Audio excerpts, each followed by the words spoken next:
Assalamualaikum warahmatullahi wabarakatuh. Saya Evi Nur Fatimah, CGP Angkatan 10 Kabupaten Ngawi dari SDN Purwosari 1. Pada kesempatan kali ini, saya akan mewawancarai dua kepala sekolah tentang bagaimana cara pengambilan keputusan jika mereka mengalami dilema etika. Selamat menyaksikan.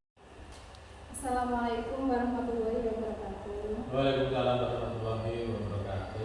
Ya, Pak Eswandi, di sini saya ada tugas untuk mewawancarai Pak Eswandi terkait pengalaman Bapak sebagai kepala sekolah tentang pengambilan keputusan berbasis nilai-nilai kebajikan, Pak Eswandi.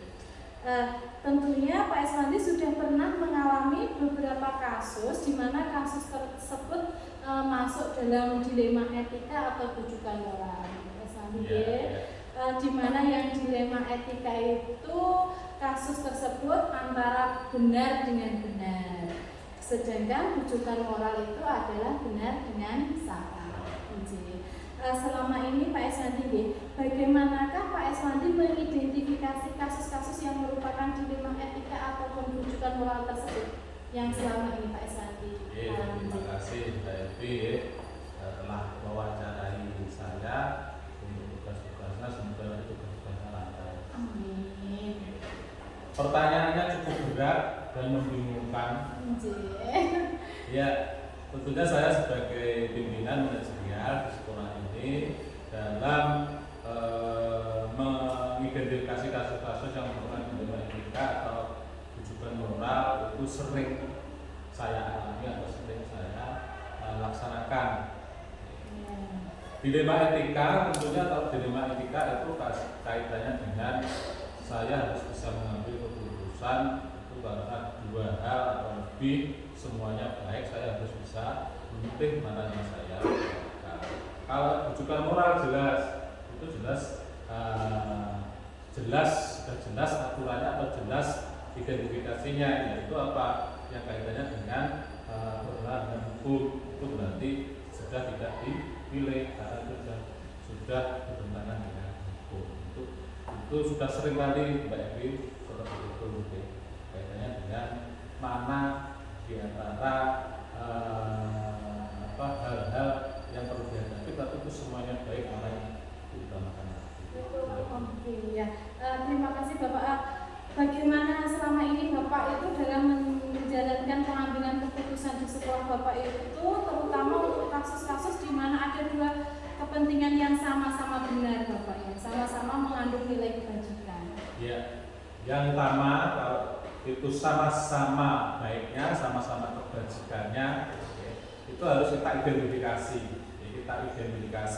Nah, di mana kasus tersebut kita identifikasi permasalahan yang terjadi itu dengan melakukan diskusi secara bersama-sama dengan beberapa pihak yang terkait. Kita identifikasi, kemudian kita menimbang hasil identifikasi tersebut mana yang paling benar sehingga menguntungkan banyak orang, tidak hanya sepihak atau yang komunitas kecil, tapi yang menguntungkan banyak orang atau warga sekolah yang banyak.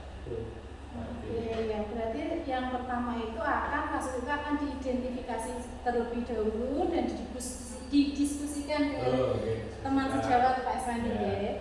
Langkah-langkah Pak Es, di sini langkah-langkah yang seperti apa yang bisa Bapak lakukan selama ini Pak Es? Langkah-langkah seperti apa saja yang selama ini dilakukan dalam pengambilan keputusan kasus. Langkah-langkahnya yang dilakukan yaitu mencari penyebab permasalahan tersebut. Mencari penyebab permasalahan tersebut apa. Kemudian setelah itu identifikasi kedua yaitu menentukan siapa yang terlibat. Siapa yang terlibat? Mungkin waktu sekolah semuanya atau hanya beberapa, atau mungkin ada wali murid dan lain sebagainya, itu kita data. Kemudian menimbang lagi berbagai dari sudut pandang dari berbagai hal, berbagai sudut pandang pertimbangan. Misalnya ada dua permasalahan, ya sudut pandangnya kita identifikasi. Kemudian sebelum memutuskan atau mengambil solusi terbaik untuk semua pihak, itu keputusan tepat untuk mengambil tersebut kemudian kita bicarakan bersama-sama setelah tahu tadi semua. Siapa yang terlibat, bagaimana, kebijakan bagaimana, komitmen bagaimana, kita identifikasi, baru nanti kita bersama-sama terus kita ambil keputusan yang paling bermanfaat. Oh iya, berarti pertamanya Pak Sandi akan mencari penyebabnya, siapa saja yang terlibat, dan apa itu melihat dari sudut pandangnya dan didiskusikan tentunya terlebih dahulu Pak Sandi. Terus hal-hal apa saja Pak selama ini yang Bapak anggap efektif dalam pengambilan keputusan pada kasus-kasus dilema etika? Ya, hal-hal apa ya yang dianggap efektif dalam pengambilan keputusan? Saya selalu melakukan analisis, jadi saya analisis dari kasus, kemudian baru setelah itu menentukan solusi. Jadi kita analisis dulu, kita analisis dari misalkan dua permasalahan dilema, itu kita analisis masing-masing. Kemudian seperti tadi, kembali tadi, untuk solusi yang kita ambil itu harus menyesuaikan atau sesuai dengan norma-norma yang ada, dan tentunya mengedepankan kepentingan bersama semua warga sekolah. Nah, itu berpengaruh di keputusan itu, artinya akan berpengaruh di program jangka pendek maupun jangka panjang untuk sekolah tersebut. Pokoknya jangan sampai keliru, jangan sampai keliru untuk memilih dilema etika ini. Oh iya, terima kasih. Selama ini hal-hal apa saja Pak yang merupakan tantangan Pak Sandi dalam pengambilan keputusan? Oke. Ya Mbak Evi, tentunya setiap pengambil keputusan itu mesti ada tantangannya. Setiap permasalahan itu mesti ada tantangan. Nah, tantangan dalam mengambil keputusan tentunya yaitu kita mencari solusi, mencari solusi agar menimbulkan keputusan yang terbaik, tapi tantangan yang luar biasa. Karena keduanya itu adalah sama-sama baik, dan sama-sama benar. Makanya kita tantangannya itu, dalam keputusan harus menguntungkan kedua belah pihak, tidak hanya pihak sekolah, seperti kepala sekolah, pimpinan, tidak hanya memihak satu warga sekolah, tapi harus memihak ke semuanya atau kedua. Iya. Terus Pak, ini Pak Sandi ini memiliki sebuah jadwal tertentu dalam sebuah penyelesaian kasus dilema etika. Apakah Bapak langsung menyelesaikannya di tempat atau Bapak masih menjadwal dulu? Ada kasus-kasus apa dijadwal dulu atau langsung diselesaikan? Ya. Oke. Itu permasalahan itu kan macam-macam berarti ya. Itu permasalahan itu macam-macam. Ada permasalahan yang ringan, permasalahan yang sedang. Jika permasalahan itu ringan, bisa diputuskan langsung diputuskan. Tetapi kalau permasalahan itu berat, tentunya kita rencanakan, kita identifikasi dulu berapa waktu, kemudian setelah itu kita musyawarahkan, pihak-pihak yang terkait kita ajak bicara dengan beberapa waktu, kemudian nanti baru semuanya itu kita kita putuskan, kita dari hasil tadi kita putuskan. Itu butuh beberapa waktu dan direncanakan dalam pemasarannya. Ya. Perlu, jadi masalahnya itu perlu direncanakan terlebih dahulu Pak. Jadi tidak semua masalah harus bisa terselesaikan hari itu juga. Bapak, adakah seseorang atau faktor apa yang selama ini mempermudah atau membantu Anda dalam mengambil keputusan dalam kasus-kasus dilema etika? Ya. Kaitannya dengan faktor-faktor yang selama ini mempermudah, ya tentunya ada, ya. Karena pengambil keputusan ini selalu mengajak warga sekolah. Tentunya warga sekolah itu juga mempermudah atau membantu dalam mengambil keputusan. Selain itu juga sebagai warga sekolah juga kita membuat komite, ya. Karena kita dengan komite atau orang-orang yang berkaitan dengan personal atau orang yang sedang mengalami masalah itu kita ajak bicara, kita ajak musyawarah. Jadi dengan orang dengan orang yang sedang mengalami permasalahan, jadi dengan demikian permasalahan itu membantu mencari solusi. Nah, pas sekolah yang kita ajak bicara, komite yang terlibat itu kita ajak. Jadi faktor-faktor yang selama ini mempermudah itu. Iya. Ya, terima kasih untuk pertanyaan yang terakhir Bapak.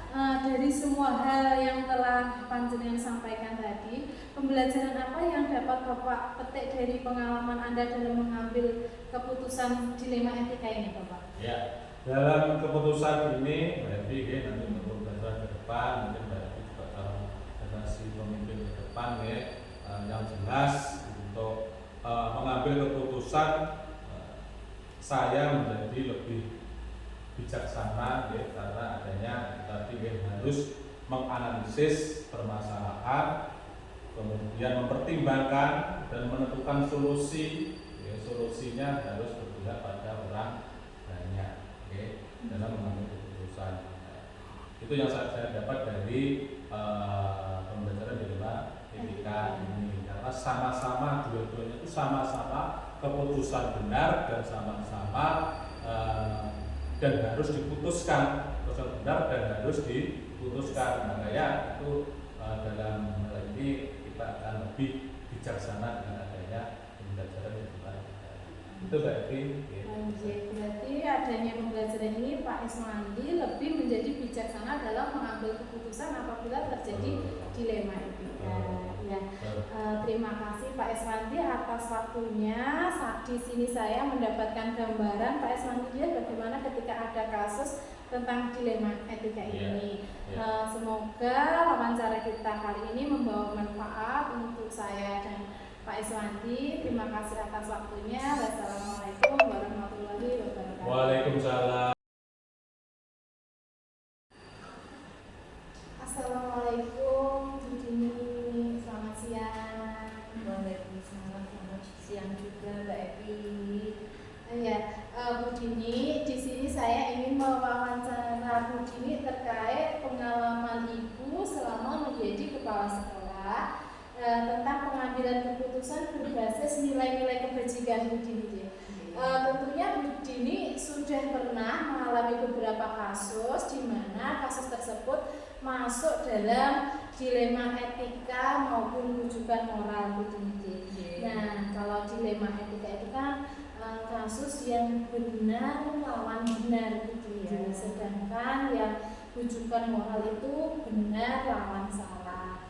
Nah, Bu Dini, di sini Bu Dini dalam mengidentifikasi kasus-kasus yang bagaimana Bu Dini bagaimana Bu Dini mengidentifikasi kasus-kasus yang merupakan dilema etika atau rujukan moral Bu Dini? Ya Mbak Evi, saya akan berusaha menjawab sebisa saya ya Mbak Evi. Cara saya melihat kasus dilema etika tersebut, saya sering sekali melihat dilema etika itu itu kita harus memilih dan memutuskan antara dua pilihan itu benar atau salah secara moral. Tetapi yang harus kita lihat yaitu situasinya atau keadaan ketika kita harus betul-betul benar memilih atau mengambil keputusan yang sesuai, dan itu nanti bisa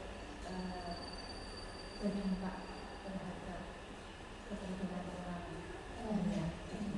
Jadi pertamanya Bu Dini ini memilah dulu ya, kasus ini termasuk dalam dilema etika maupun dalam rujukan moral. Setelah itu Bu Dini akan mempertimbangkan kembali kasus tersebut sebelum mengambil keputusan. Terus di sini bagaimana Bu Dini? Bagaimana Bu Dini dalam menjalankan pengambilan keputusan di sekolah itu, terutama untuk kasus-kasus di mana ada dua kepentingan yang sama benar Bu Dini sama-sama benar dan sama-sama mengandung nilai-nilai kebajikan. Yang harus saya lakukan yaitu yang pertama mengumpulkan bukti atau faktanya Mbak Evi. Fakta yang terjadi, yang benar-benar terjadi, siapa saja yang terlibat dalam kasus itu, kemudian menganalisa mana yang benar dan mana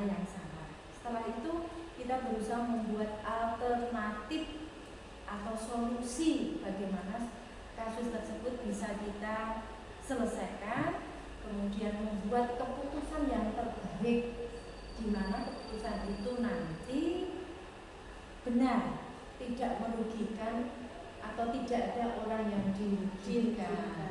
Oke, berarti Bu Dini di sini dalam pengambilan keputusan itu akan mengumpulkan faktanya terlebih dahulu. Bu Dini akan memilah lagi siapa yang terlibat dalam kasus ini. Setelah itu Bu Dini akan menganalisanya dan mencari alternatif solusi, baru memutuskan. Ya, yang ketiga Bu Dini ya, langkah-langkah seperti apa kira-kira Bu Dini yang selama ini sudah pernah Bu Dini lakukan? Langkah-langkahnya tadi ini ada kaitan dengan tadi pertanyaan sebelumnya ya. Langkahnya faktanya kita harus tahu seperti apa, kemudian siapa yang terlibat, orang-orangnya yang terlibat, dianalisis, menganalisis masalah tersebut. Kemudian ini yang tidak kalah pentingnya, mencari penyebabnya itu apa, kemudian menentukan siapa yang terlibat, terus kemudian cari alternatif, terus yang terakhir membuat keputusan solusi yang terbaik. Keputusannya ini adalah keputusan yang terbaik yang tidak merugikan kedua belah pihak. Jangan sampai nanti baik di sini yang di sana akan dirugikan. Adil, ya harus adil. Terus lanjut lagi, hal-hal apa saja Bu Dini selama ini yang Bu Dini anggap efektif dalam pengambilan keputusan pada kasus-kasus dilema etika tersebut?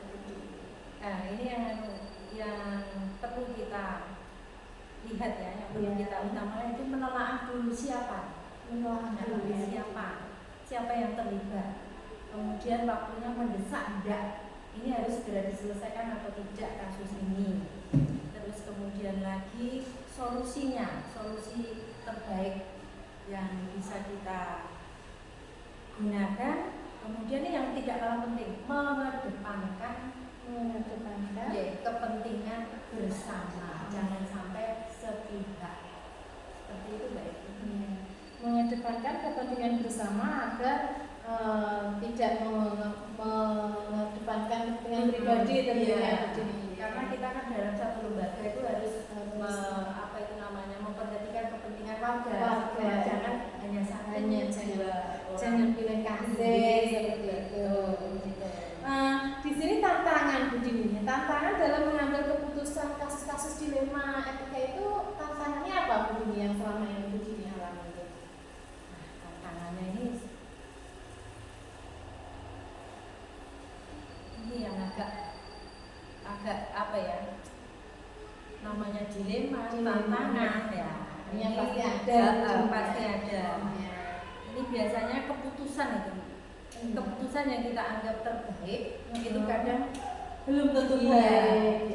Kita sudah merasa ini sudah paling baik, ternyata ada beberapa orang atau yang tidak setuju dengan keputusan kita. Itu termasuk tantangan ketika kita akan menghadapi sebuah dilema etika dan ada seseorang pastinya yang mungkin keputusan kita itu belum pasti belum pasti, kita anggap baik tapi orang lain belum pas. Terus Bu Dini, apakah Bu Dini memiliki sebuah dalam penyelesaiannya Bu Dini ini ya, ketika ada kasus satu itu Bu Dini ini menjadwalkan dulu biar kasus menjadwalkan lagi, ada kasus lagi, atau ada satu kasus Bu Dini langsung menyelesaikan kasus dilema etika di sini? Kalau untuk penjadwalan tidak. Saya tidak menjadwalkan. Pokoknya di sini selama kasus itu bisa segera bisa kita selesaikan. Tidak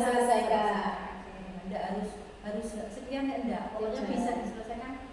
Tidak menumpuk kasus berarti Bu Dini akan menyelesaikannya satu persatu setelah ada kasusnya. Terima kasih. Pertanyaan yang ke-7 Bu Dini, apakah adakah seseorang atau faktor-faktor yang selama ini mempermudah atau membantu Bu Dini dalam pengambilan keputusan dalam kasus-kasus dilema etika? Tentunya ada. Tentunya Di ada. setiap lembaga mesti ada ya. Nah ini yang pokoknya yang intinya itu kita analisis dulu. Kita menganalisisnya tidak sendiri, tapi ada beberapa kita melibatkan warga, Melibatkan warga sekolah. Kita menganalisis, kemudian mengajak warga tadi untuk kedepannya nanti kira-kira solusi atau alternatif yang sekiranya paling baik itu kita Akan menjadi gunakan. keputusan akhir final. Ya. Jadi tetap akan melibatkan warga ataupun seandainya di sekolah juga melibatkan pendapat dari Ya, anak tentunya betul. ya. Semuanya Akan dilibatkan Ya. gitu ya. Ya. Ya, terima kasih untuk pertanyaan terakhir Bu Dini.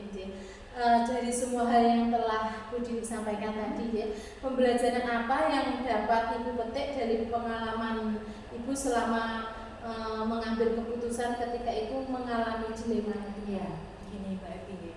Memang namanya dilema itu kan ya sesuatu yang sulit, tapi ya yang terpenting kita jangan langsung mengambil satu keputusan atas diri kita sendiri, tapi kita menganalisis dulu masalah tersebut, kita mempertimbangkan, kita mendiskusikan dengan warga sekolah, mencari alternatif bersama-sama dengan mereka sehingga nanti menghasilkan sesuatu keputusan yang bagus, kemudian semuanya itu adil gitu nih, Diterima. tidak ada yang merasa terkucilkan, adil, karena kita satu lembaga harus saling mendukung satu sama lain.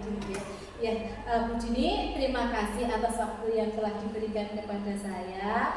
Dari wawancara kita tadi, saya sudah mendapatkan banyak gambaran Bu Dini ya, ketika mau mengambil sebuah keputusan apabila sedang mengalami dilema etika tentunya. Terima kasih Bu Dini sudah meluangkan waktunya. Semoga kegiatan wawancara kita dapat bermanfaat untuk Bu Dini dan untuk saya tentunya yang masih di sini masih belajar. Terima kasih Bu Dini. Wassalamualaikum warahmatullahi wabarakatuh. Waalaikumsalam warahmatullahi wabarakatuh. Demikian tadi wawancara saya dengan kedua kepala sekolah tentang bagaimana cara pengambilan keputusan ketika terjadi dilema etika. Semoga wawancara tadi bermanfaat bagi kita semua. Terima kasih. Wassalamualaikum warahmatullahi wabarakatuh.